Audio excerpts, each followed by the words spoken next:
नमस्कार। आज हम एक बहुत ही दिलचस्प सफर पर निकलने वाले हैं। एक ऐसी दुनिया में जहां पूरी कायनात को समझने के लिए फिजिसिस्ट्स एक बहुत ही सरल लेकिन कमाल की शक्तिशाली भाषा का इस्तेमाल करते हैं। ये वो भाषा है जो हर चीज को एक दूसरे से जोड़ती है। सोचकर देखिए, ये कितना बड़ा सवाल है ना? एक तरफ रोशनी की रफ्तार, दूसरी तरफ एक सेब का वजन। इतनी अलग अलग चीजों को एक ही पैमाने पर, एक ही भाषा में कैसे समझा जाए? भाई, कोई तो कॉमन ग्राउंड होना चाहिए। और बस यहीं से एंट्री होती है मात्रकों और विमाओं की। तो आगे बढ़ने से पहले ये रहा हमारा आज का सफरनामा। हम बिल्कुल बेसिक से शुरू करेंगे और फिर देखेंगे कि कैसे ये आसान सी चीजें हमें फिजिक्स की गहराइयों तक ले जाती हैं। तो चलिए शुरू करते हैं। देखिए, किसी भी चीज को समझने या समझाने से पहले हमें कुछ बुनियादी नियमों पर सहमत होना पड़ता है। एक कॉमन स्टैंडर्ड, एक ऐसी नींव जिस पर सब एक मत हों। तो सबसे पहला सवाल आता है, ये भौतिक राशि या फिजिकल क्वांटिटी है क्या? देखिए, सीधे शब्दों में कहें तो ये बस किसी भी ऐसी चीज का फैंसी नाम है जिसे हम नाप सकते हैं। लंबाई, वजन, समय, कुछ भी। तो ठीक है, हम इन राशियों को नाप तो सकते हैं, पर कैसे? इसका जवाब छुपा है 7 मूलभूत मात्रकों में। इनको ऐसे समझिए जैसी हमारी भौतिकी की दुनिया की ABCD हो, या फिर वो लेगो के ब्लॉक्स जिनसे कुछ भी, मतलब कुछ भी बनाया जा सकता है। और इनको मूल यानी फंडामेंटल कहने की एक खास वजह है। वजह यह है कि ये पूरी तरह से आज़ाद हैं, इंडिपेंडेंट। ये किसी और चीज़ से मिलकर नहीं बने हैं। यही वो असली नींव हैं जिस पर फिजिक्स की पूरी इमारत खड़ी है। और ये रहे वो 7 धुरंधर। लंबाई के लिए मीटर, वजन के लिए किलोग्राम, वक्त के लिए सेकंड, और इसी तरह बाकी सब। कमाल की बात यह है कि पूरी दुनिया के वैज्ञानिक, चाहे वो कहीं भी हों, इन्हीं 7 आधारों पर काम करते हैं। ये एक ग्लोबल लैंग्वेज है। तो यहां एक सवाल जरूर उठता है कि भाई, स्पीड, फोर्स, प्रेशर, इन सब का क्या? ये तो उस 7 की लिस्ट में थे ही नहीं। यही तो मजा है। ये सब इन्हीं 7 मूल मात्रकों को जोड़ तोड़ कर, मतलब गुणा या भाग करके बनाए जाते हैं। इसीलिए इन्हें व्युत्पन्न यानी डिराइव्ड यूनिट्स कहते हैं। जैसे स्पीड क्या है? मीटर प्रति सेकंड, यानी लंबाई को समय से भाग दे दिया, बन गई नई यूनिट। चलिए अब एक और बड़ी पहेली की तरफ बढ़ते हैं। हम उन चीज़ों को कैसे नापें जो या तो बहुत ही ज़्यादा छोटी हैं, जैसे एक एटम, या फिर इतनी बड़ी हैं जिनकी हम कल्पना भी नहीं कर सकते, जैसे कोई गैलेक्सी? इसका जवाब है प्रीफिक्स, मतलब उपसर्ग। किलो, मिली, गीगा, नैनो, ये छोटे छोटे शब्द जादू की तरह हैं।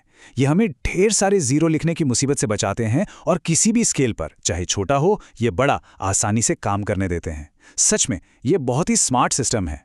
एक मिसाल के तौर पर एक लाइट ईयर यानी प्रकाश वर्ष को ही ले लीजिए।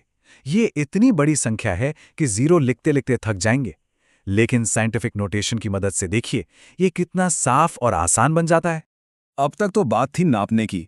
अब हम एक लेवल और गहरा उतरते हैं और फिजिक्स के एक सीक्रेट कोड को क्रैक करने की कोशिश करते हैं। ये वो कोड है जो हर फिजिकल क्वांटिटी की असली रेसिपी बताता है। इस कोड का नाम है विमीय सूत्र या डायमेंशनल फॉर्मूला। इसे आप किसी भी फिजिकल क्वांटिटी का जेनेटिक कोड या फिजिक्स की ग्रामर का नियम भी कह सकते हैं। ये हमें बताता है कि कोई भी चीज अपने सबसे बुनियादी लेवल पर किन चीजों से मिलकर बनी है।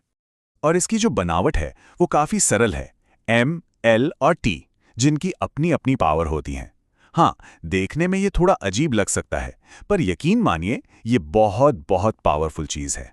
तो ये M, L और T हैं क्या? M है मास यानी द्रव्यमान के लिए, L है लेंथ यानी लंबाई के लिए, और T है टाइम यानी समय के लिए। मैकेनिक्स में तो लगभग हर चीज को बस इन्हीं तीनों के कॉम्बिनेशन से दिखाया जा सकता है। तो अब समय है इस सीक्रेट कोड को एक्शन में देखने का। चलिए पता लगाते हैं कि असल में इसका इस्तेमाल अलग अलग क्वांटिटीज के बीच के रिश्ते को समझने और चेक करने के लिए कैसे किया जाता है। इसकी असली ताकत यहीं दिखेगी। अब जरा यहां देखिए, ये बहुत दिलचस्प है। हमारे पास 2 तरह की वेलोसिटी है, एक एंगुलर वेलोसिटी और दूसरी एस्केप वेलोसिटी।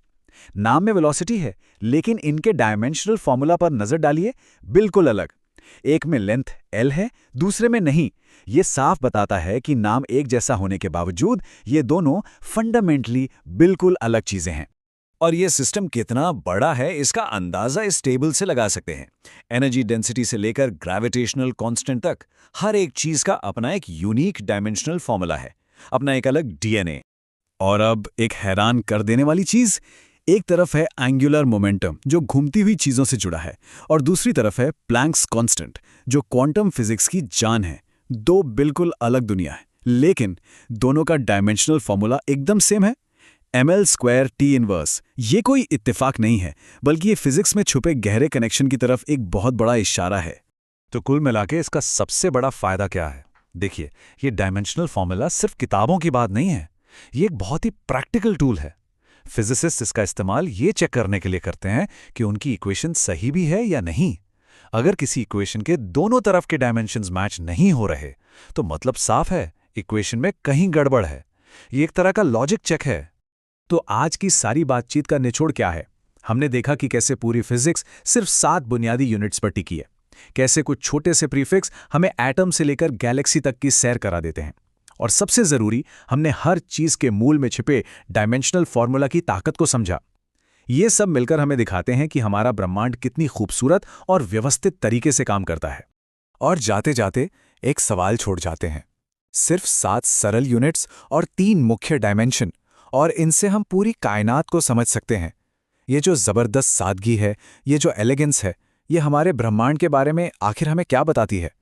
शायद यही कि सबसे गहरी सच्चाइयां अक्सर सबसे